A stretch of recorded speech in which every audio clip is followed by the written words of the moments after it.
যে আল্লাহকে স্মরণ করবে তার কোনোদিন ডিপ্রেসড হওয়ার স্কোপই নাই। আল্লাহই তো আমাদেরকে গাইড করছে, আল্লাহই তো আমাদেরকে সমস্ত কিছু নির্ধারণ করে দিচ্ছে।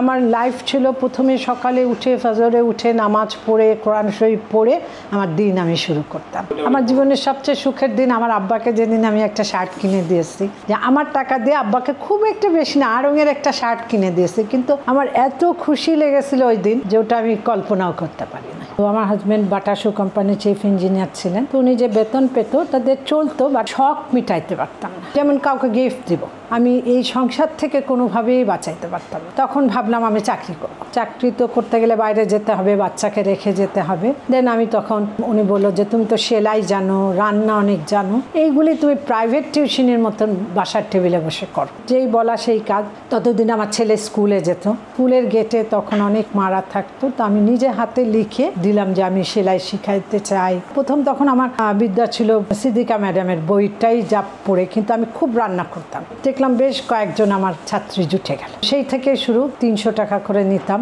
87 থেকে শুরু করলাম। প্রথম যে বাধাটা আমার শ্বশুরবাড়ির ফ্যামিলি থেকে আসেনি, আমার বাবার বাড়ির অনেক রিলেটিভসরা বললো যে চুল কাটার কাজ করো। যেহেতু আমার হাজব্যান্ডের সমস্যা নাই দেখে আর কারোর কোনো সমস্যা হওয়ার কথা না। তো ওখানে চুল বাঁধার কাজটা যখন শিখতে গেলাম YWCA-তে, তখন দেখলাম যে ওখানে অনেক কিছু শেখায়। তো আমি ওগুলিরও ট্রেনিং নিয়ে নিলাম, কারণ আমি যদি কাউকে শেখাই আমাকে নিজেকে আগে ভালো করে জানতে হবে। সেই জন্য আমি সমস্ত কোর্সগুলি আগে কমপ্লিট করি। আগেই সবসময় করতাম পান সাজানো, পিঠা বানানো, এগুলি আমি দিতাম, কিন্তু কুক করে কখনো মানুষকে ওরকম সাপ্লাই দিতাম না। করোনাতে যখন সবাই লকডাউনে বাসায়, তখন প্রচণ্ড কাজের চাপ।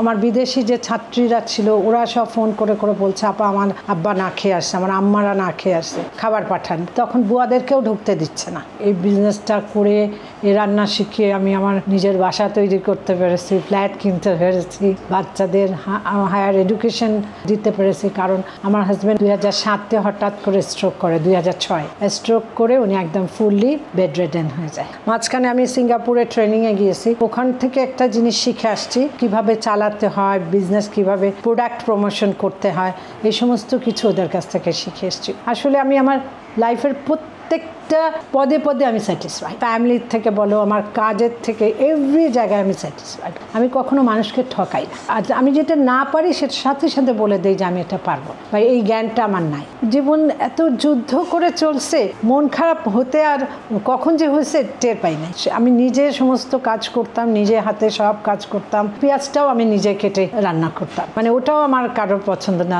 এখন ট্রেনিং দিয়েছি মেয়েদেরকে, ওরা কাজ করে। আসলে আমার ডেলিভারি ম্যান হচ্ছে আমার নিজস্ব পার্সোনাল ডেলিভারি ম্যান।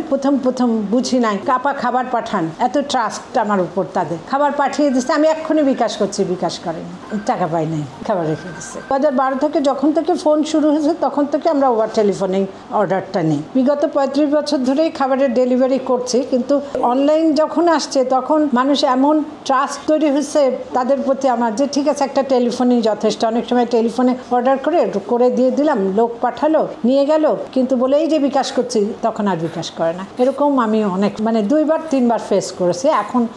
এখন তো ডেলিভারি ম্যান দিয়ে পাঠানোতে হয় কি, যতক্ষণ আমাকে বিকাশ না করে ডেলিভারি ম্যান ওখান থেকে মুভ করে না। আমার রেসিপির মধ্যে আন্দাজ বলে কোনো কিছু আমি দেই না, হাফ টিস্পুন, এত গ্রাম, প্রত্যেকটা জিনিস আমি এখনও কাজ করতে পারি। আমি সেই রাত 4টায় উঠে নামাজ পড়ে, এই যে আমার যেদিন সকাল 8টায় ডেলিভারি, আমি ঠিক 6টায় চলে আসি অফিসে। আমার কোনো কিছু, কিন্তু একটা জিনিস মেনটেন করি, আর্লি বেডে যাই, তাড়াতাড়ি ঘুমাই, আর খুব ডিপলি প্রেয়ারে থাকি, এগুলি খুব মেনটেন করি আর কি। এটা নট নাও, আমি একদম সেই জীবনের শুরুর থেকেই করতাম, যার জন্য আমার বাচ্চারাও ওগুলো শিখছে। অনেক টাকা পয়সা নাই, কিন্তু অনেক শান্তি আছে।